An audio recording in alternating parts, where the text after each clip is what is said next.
আমাদেরকে হসপিটাল থেকে বাঁচিয়ে এনে আমাদেরকে আল্লাহর ঘর মসজিদে এসে 2 রাকাত সালাত আদায় করার তৌফিক ইনায়াত করেছে আল্লাহ তাআলার দরবারে। এজন্য লাখ কোটি শুকরিয়া আদায় করি, আলহামদুলিল্লাহ। সম্মানিত সুধী,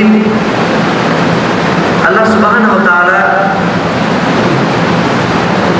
22 নম্বর পারায় সূরা আহজাবের 35 নম্বর আয়াতে আল্লাহ সুবহানাহু ওয়া তাআলা বলেছেন 10টি কাজ করলে আল্লাহ তাআলা আমাদেরকে মাফ করে দিবেন এবং উত্তম প্রতিদান জান্নাত আল্লাহ তাআলা দান করবেন। বলুন সুবহানাল্লাহ। সম্মানিত সুধী, এই 35 নম্বর আয়াত শুরু করার আগে আমরা এর শানে নজরটা জেনে নিই।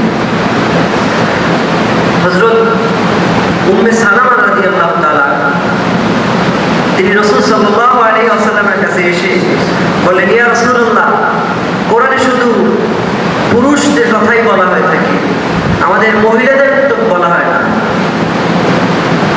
অন্য বর্ণনায় আসছে যে অন্য এক নারী রাসূল সাল্লাল্লাহু আলাইহি ওয়াসাল্লামের কাছে এসে এই কথা বলেছেন। আল্লাহ সুবহানাহু ওয়া তাআলা কোরআনে হাকিমে নারীর কথাও বলেছেন, যেরকম পুরুষের কথাও তেমনি বলেছেন। আল্লাহ তাআলা কোরআনে হাকিমে ইরশাদ করেছেন, কদ আফলাহাল মুমিনুন। সম্মানিত সুধী, মুমিনুন বলতে এখানে পুরুষদেরকেও বোঝানো হয়েছে, তেমনি নারীদেরকেও বোঝানো হয়েছে। কিন্তু নারীরা চায় কি? চায় যে আল্লাহ তাআলা তাদেরকে নির্দিষ্ট করে তাদের নামটি বলবে। এজন্য আল্লাহ সুবহানাহু ওয়া তাআলা নারীদেরকে খুশি করার জন্য আল্লাহ সুবহানাহু ওয়া তাআলা এই আয়াতে কারিমার মধ্যে পুরুষদের কথাও যেমন বলেছেন, তেমনি নারীদের কথাও কিন্তু বলেছেন।